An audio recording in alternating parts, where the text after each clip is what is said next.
Hello friends, कैसे आप सभी लोग। उम्मीद करता हूँ अच्छे से होंगे और अच्छे से पढ़ाई कर रहे होंगे। पुलिस आरक्षक की भर्ती आ गई है और फॉर्म भराना भी शुरू हो गया है।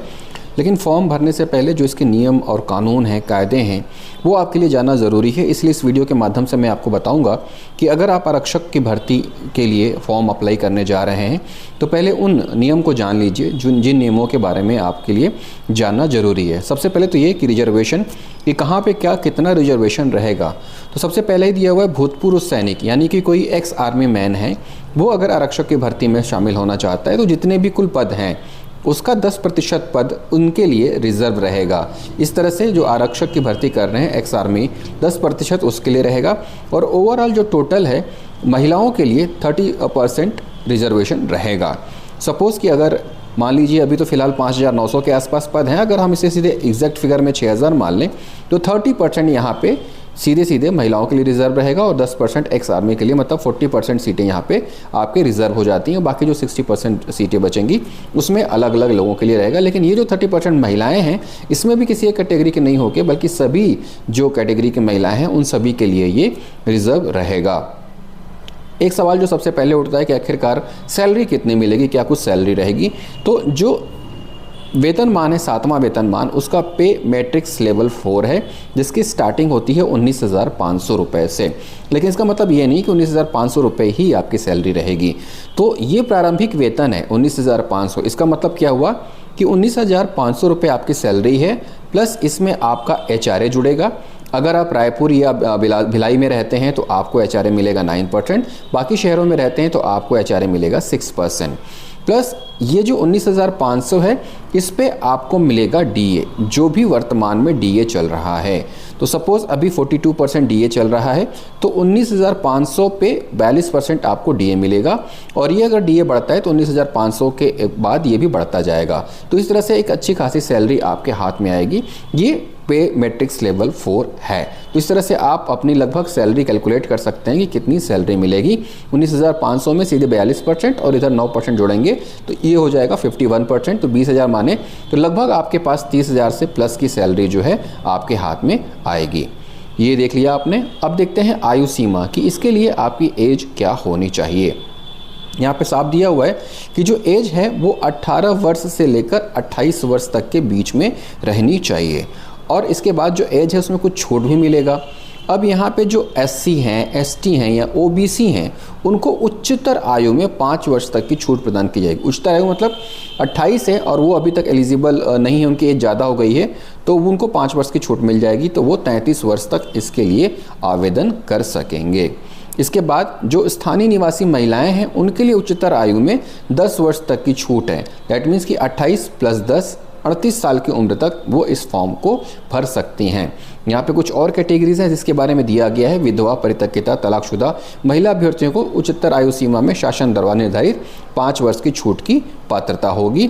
इसके अलावा अन्य जो स्कीम्स हैं उसमें भी कोई आता है तो उसको भी 5 वर्ष की छूट दी जाएगी। ठीक है। तो ये जो आरक्षण है और उसके बाद जो एज कैटेगरी है वो संबंधित नियमों के आधार पे अगर आप उसमें आते हैं तो आप उसमें से छूट ले सकते हैं। इसके बाद बारी आती है शैक्षणिक अर्हता की। दैट मीन्स कि कितना आपने पढ़ा है कि आप इस फॉर्म को भर सकते हैं। तो जो न्यूनतम अर्हता है वो 10वीं कक्षा अथवा हायर सेकेंडरी अथवा समकक्ष परीक्षा। तो अगर आप 10वीं परीक्षा पास हैं तो आप इसके फॉर्म को भर सकते हैं। लेकिन ऐसे उम्मीदवार जो अनुसूचित जनजाति के हैं वो अगर 8वीं परीक्षा भी पास हैं तो भी इसके लिए एलिजिबल हैं। इसके अलावा वे कैंडिडेट जो नक्सल प्रभावित क्षेत्रों में नक्सल पीड़ित परिवार और राहत शिविरों में नियासरत हैं वो अगर 5वीं पास हैं तो भी वो फॉर्म भर सकते हैं। अब यहाँ पे एक नियम और दे दिया है कि जो आरक्षक चालक के लिए फॉर्म भरेंगे उनके पास भारी वाहन चालक का लाइसेंस होना अनिवार्य है। ठीक है। हमारे पास जो लाइसेंस होता है वो क्या होता है, LMB होता है, लाइट मोटर व्हीकल का। लेकिन यहाँ पे HMV होना चाहिए, हैवी मोटर व्हीकल का लाइसेंस होना चाहिए। और जो आरक्षक ट्रेड हैं उसके लिए संबंधित ट्रेड में दक्ष होना अनिवार्य है। अब यहाँ पे एक चीज़ और दी है, इसको आप देख सकते हैं कि निर्धारित शैक्षणिक आवश्यकता आवेदन जमा करने की अंतिम तिथि को अवश्य होनी चाहिए। अगर अंतिम आवेदन करने की तारीख 15 फरवरी 2024 है तो जितने भी डॉक्यूमेंट्स मांग रहा है वो सारे डॉक्यूमेंट्स 15 फरवरी या उसके पहले की डेट में आपके पास होना चाहिए। फॉर्म भरने के बाद अगर आप वो जो डॉक्यूमेंट्स है उसको सबमिट करते हैं तो फिर आप उसके लिए एलिजिबल नहीं होंगे और आपको परीक्षा से बाहर किया जा सकता है। सबसे पहले आपकी शारीरिक नापजोख होगी। इसके लिए आपको पता होना चाहिए कि आप अगर ये फॉर्म भर रहे हैं तो आप फिजिकली इसके लिए एलिजिबल हैं कि नहीं।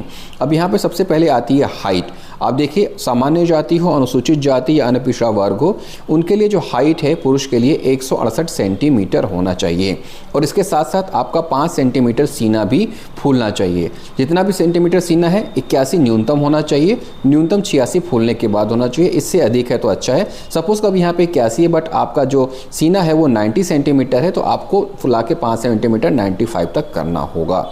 अनुसूचित जनजाति वर्ग यहाँ पे देखिए 158। इसके अलावा बस्तर और सरगुजा संभाग के जो अभ्यर्थी हैं उनके लिए 153 हाइट होनी चाहिए। यहाँ पे सीना में भी थोड़ा सा रिलैक्सेशन दिया हुआ है और जितनी महिलाएं हैं उनके लिए 158 और सरगुजा संभाग और बस्तर संभाग के लिए 153 सेंटीमीटर हाइट न्यूनतम होनी चाहिए।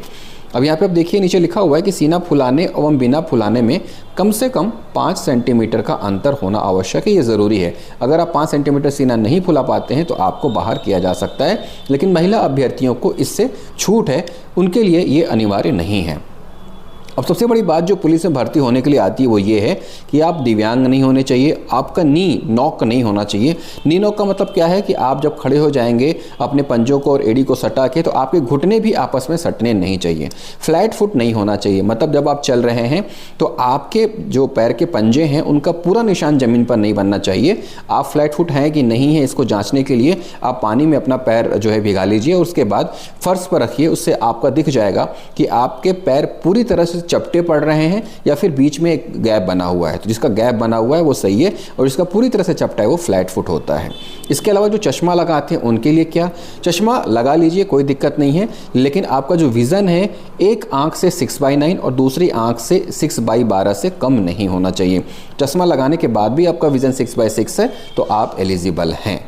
इसके अलावा जो थर्ड जेंडर है, थर्ड जेंडर में अगर वो प्रमाण पत्र में पुरुष लिख रहे हैं तो पुरुष अभ्यर्थी के तौर पे शामिल होंगे और महिला लिख रहे हैं तो महिला अभ्यर्थी के तौर पे वो शामिल होंगे। अब यहाँ पे चयन प्रक्रिया में क्या कुछ रहेगा वो आप देख लीजिए, जिसके बारे में आपको तैयारी करनी है। सबसे पहले तो ये कि अलग अलग चरणों में होगी। जो आरक्षक जीडी हैं उनके लिए पहले दस्तावेजों की जाँच, शारीरिक नापजोख, शारीरिक दक्षता परीक्षा, 100 मीटर की दौड़ होगी, 800 मीटर की दौड़ होगी, इसके लिए 100 अंक का निर्धारण है और उसके बाद लिखित परीक्षा में सामान्य ज्ञान, बुद्धि क्षमता, विश्लेषण क्षमता, अंकगणित, ये 100 नंबर का टोटल 200 नंबर यहाँ पे आपके लिए दिखाई दे रहा है। और इसके अलावा आरक्षक चालक और आरक्षक ट्रेड हैं उनके लिए भी यही सारी चीज़ें हैं, लेकिन ट्रेड का टेस्ट जो है वहाँ पे 25 अंक का अलग से होगा और उनका जो दौड़ है वो 1500 मीटर का होगा और महिला अभ्यर्थियों के लिए 800 मीटर का होगा। ये चीज़ें आप देख लीजिएगा कि आपके लिए क्या क्या एलिजिबल है। एक सबसे अच्छी बात यह है कि अगर आप एनसीसी आपने किया हुआ है और एनसीसी प्रमाण पत्र आपके पास हैं तो आपको 5 अंक का यहाँ पे छूट मिलेगा, ठीक है। या फिर एनएसएस में है तो वहाँ पे भी आपको 5 अंक का छूट मिलेगा। ये दोनों सर्टिफिकेट अगर आप रखते हैं तो आपको 10 अंक बोनस के रूप में मिल जाएंगे जो आपके सिलेक्शन के लिए आगे काम आएंगे, ठीक है। अब यहाँ पे ये भी देख लीजिए कि बोनस अंक संबंधित प्रमाण पत्र ऑनलाइन आवेदन जमा करने की अंतिम तिथि को अभ्यर्थी द्वारा आवश्यक रूप से धारित होना चाहिए। दैट मीन्स कि 15 फरवरी जो लास्ट डेट है, अगर वहाँ पे आप ये फॉर्म भर रहे हैं तो उसके पहले ये दोनों सर्टिफिकेट या कोई भी एक सर्टिफिकेट आपके पास होना चाहिए, तभी आप इसका लाभ नहीं ले पाएंगे। 15 फरवरी के बाद अगर आपको ये सर्टिफिकेट्स इशू होते हैं तो आप इसका लाभ नहीं ले पाएंगे। लास्ट में देखिए, अभ्यर्थी अपना ऑनलाइन आवेदन भरने के पहले विज्ञापन में दिए गए निर्देशों को सावधानीपूर्वक पढ़ने के बाद ही ऑनलाइन आवेदन पत्र भरें। ऑनलाइन आवेदन पत्र कैसे भरना है ये भी मैं आपको बताऊंगा ताकि आपसे कोई गलती ना हो। इसके अलावा आपके सारे जो डॉक्यूमेंट्स हैं वो ऑनलाइन आपको जमा करना है, आप स्कैन करके ज़रूर रख लीजिएगा और उसके बाद उसके अलावा ये सारे डॉक्यूमेंट फॉर्म भरने के अंतिम तिथि के पहले के होना चाहिए, बाद के नहीं होना चाहिए। ऑनलाइन आवेदन पत्र भरने का यह अर्थ नहीं है कि उम्मीदवार की पात्रता सुनिश्चित हो गई है। चयन समिति का निर्णय अंतिम होगा।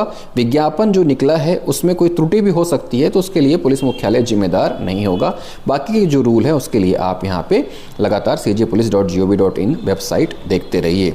तो ये कुछ जानकारियां हैं जो आपको जाननी ज़रूरी थी ताकि आप अपना फॉर्म सही से भर पाएँ। कितना आरक्षण है, क्या हाइट होना चाहिए, क्या सैलरी है, क्या कुछ नियम है, क्या आरक्षण है, इस वीडियो के माध्यम से आपने जान लिया होगा और उम्मीद करता हूँ कि ये आपके लिए जानकारी लेकर आया होगा। टेलीग्राम चैनल अगर आपने ज्वाइन नहीं किया तो टेलीग्राम चैनल जरूर ज्वाइन करें, नीचे भी लिंक दिया हुआ है, आप उस पर क्लिक कर सकते हैं ताकि लगातार अपडेट्स जो हैं वो आपको मिलते रहें। फिलहाल जिन्होंने भी फॉर्म भरा है या फॉर्म भरने वाले हैं उनके लिए ये सही मौका है एक अच्छी जॉब पाने का। आप अगर 10वीं पास हैं तो आप इसके लिए एलिजिबल हैं और इसको आप भर सकते हैं। और जाहिर सी बात है कि जो आरक्षक होते हैं उनका काम जो है सीधे सीधे फील्ड पे होता है, इसलिए आपको फिजिकली काफ़ी स्ट्रांग होने की ज़रूरत है। यही वजह है कि आप देख रहे होंगे कि इस वक्त जो जितने भी ग्राउंड हैं वहाँ पे यूथ की भीड़ देखी जा रही है। लगातार वो मेहनत कर रहे हैं, अपने आप को इस एग्ज़ाम के लिए, दौड़ के लिए फिट करने की कोशिश कर रहे हैं। तो आपने भी अगर अभी तक ये काम शुरू नहीं किया है तो आप फिज़िकली अपने आप को फिट रखना शुरू कीजिए और ग्राउंड पे जाना शुरू कर दीजिए। अच्छे से पढ़ते रहिए, आगे बढ़ते रहिए। जय हिंद।